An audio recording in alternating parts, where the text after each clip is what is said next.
Welcome to the live stream, guys. Welcome. Today, 25th of August 2025, we are going to be looking at some international updates and what's going on around the world. So, if you are just joining the live stream, you're welcome. Very important for you to share the stream. Don't forget to share the stream. I repeat, don't forget to share and leave a comment. So, what's happening on the international scene? These are some of the things we'll be looking at today. Let's start from Trump claimed America is no longer spending money on Ukraine. So the US President Donald Trump is claiming that the US is now profiting from selling weapons to Kiev. Um, Remember, Trump have always been blaming the former president of United States, Joe Biden, and the Secretary of State Anthony Blinken for spending recklessly, for not paying attention to the needs of the American people, but only focusing on pumping all this money and resources to Ukraine. He said all of that have come to an end. Does this mean that America will no longer supply arms or sell arms to Ukraine? That's not the point. Let's look at what he said. The US is now profiting from selling weapons to Kiev, according to the US President Donald Trump. He said the United States is no longer directly funding Ukraine and will instead be profiting from arms sales to its European partners. Um, he told reporters at the White House on Monday. So let's look at at what it says further. Trump claimed that Washington have been fleeced under previous U.S. administration, which he said had committed $350 billion to Kiev. I don't blame Ukraine. If they come and ask for $100 billion and they get it, he remarked, calling Ukraine's Vladimir Zelensky the greatest con man that ever lived and that he has ever met. So this is what the US president is saying. He said enough is enough. Enough of the, America being the Father Christmas, as we call it in Africa. It's called, like this kind of character you have during Christmas period. Remember, you can write the name in the comment section. But in Africa, we call it Father Christmas. So America is no longer the Father Christmas. It's no longer the Daddy Christmas of Ukraine, and will not continue to be giving Ukraine these billions of dollars that they're getting nothing in return. This is why he tried to do a deal with Zelensky to get America to have like concession to mining rights and access to minerals, particularly rare earth minerals in Ukraine. He said enough is enough. We've had enough. No more sugar daddy, no more Father Christmas for Ukraine. We will no longer give Ukraine resources. So, if anything, we are going to be selling weapons. If Ukraine cannot buy it, the European partners, meaning the other NATO member countries, can buy it and supply those arms to Ukraine. Well, I think it's a backdoor channel for Trump saying, I don't want to fund Ukraine again because I said it during my campaign promise, but how do I stop the Russians without continuing to give Ukraine weapons? So we are going to give Ukraine whatever it needs. America is not going to look bad. Trump is not going to look bad. So even if they give Ukraine long-range missiles to target deep inside Russia, it will be American weapons sold first to the Europeans, and the Europeans will use it in return to give to Ukraine and give Ukraine the license or the green light to attack mainland Russia, including St. Petersburg and Moscow and Kaliningrad and so on and so forth. This is what they're saying that Ukraine will continue to attack and target Russia until the end. All right, let's look at what he said further. We don't want to pay any money to Ukraine anymore. Do you know that? In fact, it is the opposite. The request through NATO, we deal with NATO, we don't deal with Ukraine. Trump explained NATO pays us in full and does what they want. Do you know what? In fact, this is not making any sense anymore. Um, he said Garcia had 3 days at home. ICE arrested him again and they deported him to Uganda. Wow, that's crazy. Good morning, everybody. So, Russia has also strongly opposed any Western arrangement that exclude Moscow. Foreign Minister Sergei Lavrov stated last week that collective security in Europe cannot be resolved without the Russian Federation and warned that any efforts to do so will be rejected. We will ensure our legitimate interests firmly and harshly, according to the Foreign Minister of Ukraine, Sergei Lavrov. Well. Russia is ready to fight till the end. So it's Ukraine. I mean, Ukraine is ready to lose all the soldiers, to lose all the men, and young men and women, but men in particular, particularly those of them that come from a poor background, that will be sent to the front line to fight in the defense of Ukraine.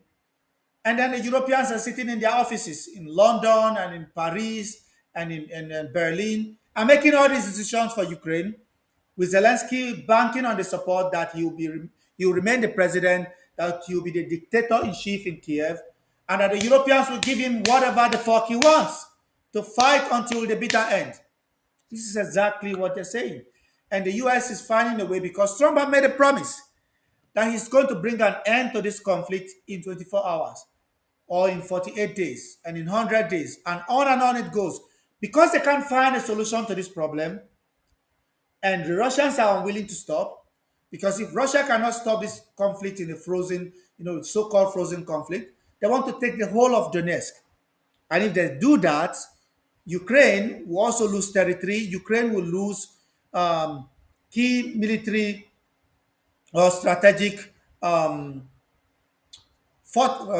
lines, if you say, as it stands right now, the Russians are on the ascendancy, and the Europeans are saying, "Oh, we want a ceasefire. We want a ceasefire so we can rearm Ukraine, so we can allow them to reposition their troops." And the Russians are saying, "No, no, no, no.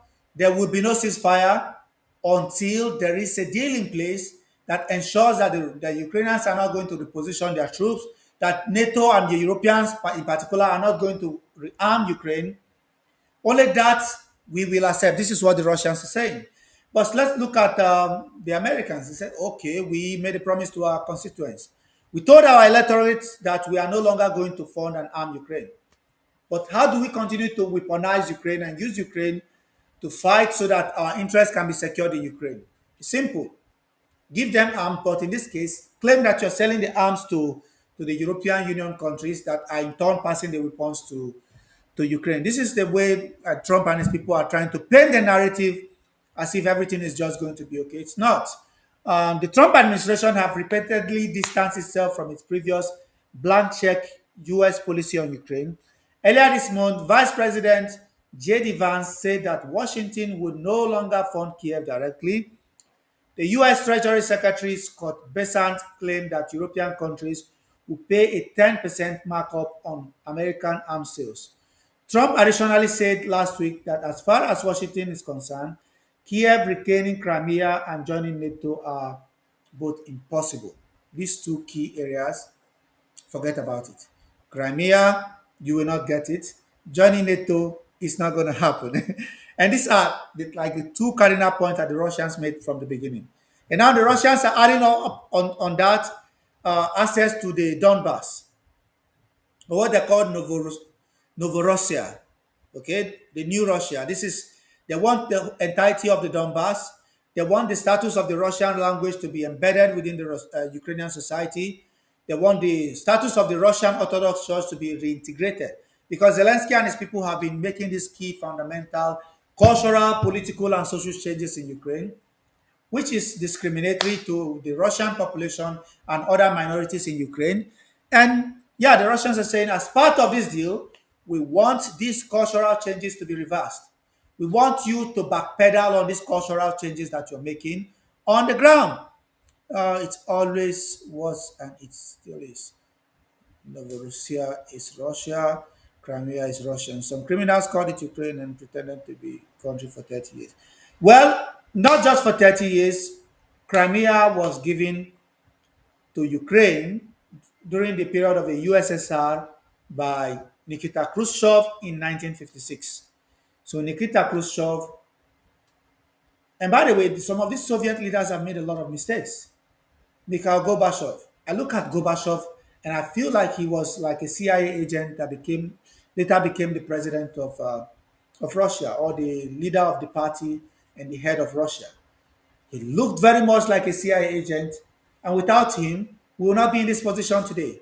No real negotiation in place. He just, loved by the West and decided to make all this crazy. Even if the Soviet Union was falling apart, the way and manner they considered ground till the point where NATO remained and the Warsaw Pact was dissolved shows me clearly that Nikita Khrushchev was a CIA agent, you know. And this is the problem with these liberal radical leftists. Well, anywhere they are found, that they think, oh, if we do a deal with this and that, everything is going to be okay. And now you have Ukraine and all these other countries, including the Baltics that broke off from the Soviet Union, have decided to go and join the West. If the Russians have put their foot down and fought to keep it, even if it was a bitter war till the end, we won't be in this position. Look at the mistakes that was made from the late 80s up until this period. Nikita Khrushchev. This is exactly what he's done. And this is why we are seeing this today. The country have been shredded into pieces. Nothing of substance is left of the country.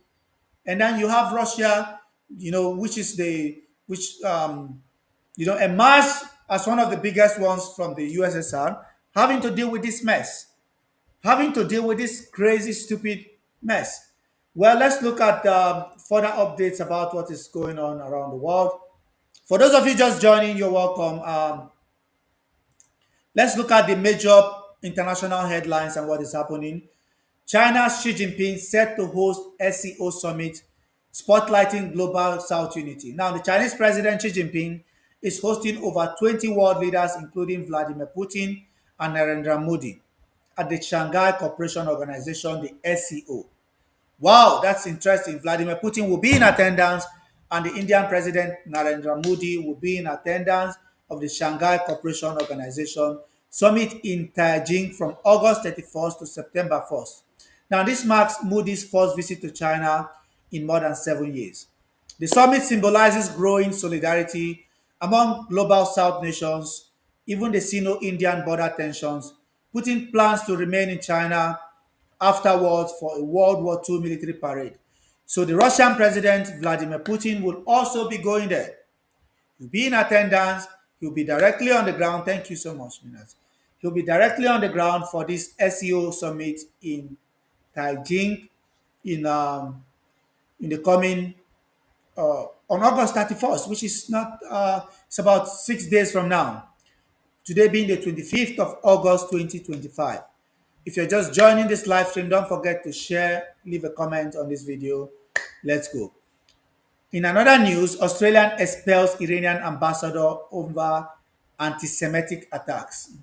Let's go. Australian intelligence, citing the Islamic Revolutionary Guard Corps (IRGC), has linked Iran to recent anti-Semitic attacks in Sydney and Melbourne. In response, Prime Minister Anthony Albanese announced that the expulsion of Iran's ambassador suspended diplomatic relations and is moving to label the IRGC a terrorist organization, all with strong cross-party backing. Well, Anthony Albanese is trying to gain favor back from the Israelis by saying, well, we love the Jewish people. Iran is anti-Semitic. We're trying to expel the Iranian ambassador to um, to what's it, Canberra, which is the capital of Australia, and that we are doing this to please our Jewish friends. This is the position of the Australian government. Well, Anthony Albanese had a big fallout, and they threatened to even, rupture his government, after he made his recent remarks that Australia will recognize a Palestinian state. And now, in order to deflect and in order to, douse the tension, to give something back to Israel, they say, oh, we will expel the Iranian ambassador. We are going to cut diplomatic ties with Iran because Iran is anti-Semitic. Because Iran is saying that Israel is the problem in the Middle East. Australia deems Iran as anti-Semitic because Iran is standing up and saying that Israel is bombing children in Gaza, because Iran is saying that Israel is at the forefront of the major problems, political, economic, social problems in the Middle East. Iran is anti-Semitic.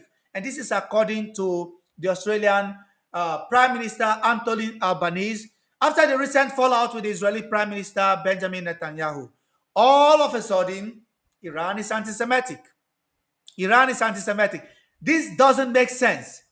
The Australians have always been like that. The Australian political leadership and the society have always been weak, lazy, slow, fat, and controlled by the West.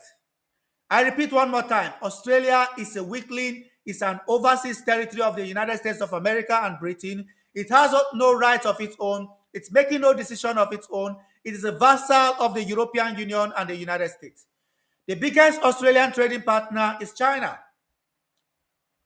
But politically, they are controlled by the West. Australia will not survive. Their economy will not hold up if they are not exporting all this coal and iron ore and all these minerals that they are exporting to China.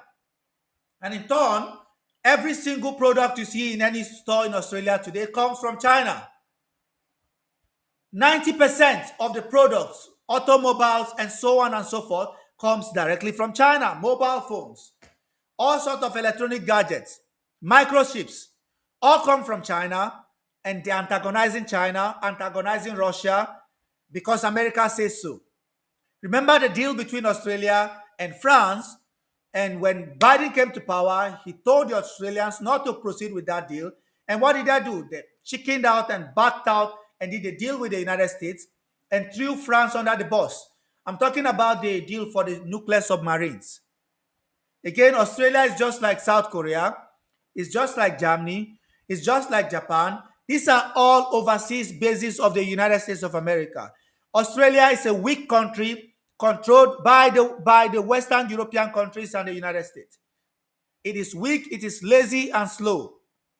Albanese did one writing for the first time, which is stating clearly that if Israel continues to bomb children, that Australia will recognize the state of Palestine. With a lot of caveats and conditionalities, the Israelis started applying pressure. The Prime Minister of Israel called him a weakling, called him soft and fat and lazy, that he's not able to stand up against terrorism. And what did he do? Deflection immediately, expelling the Iranian ambassador over anti-Semitic attacks, not directly from the ambassador, could be from the Iranian government, the IRGC.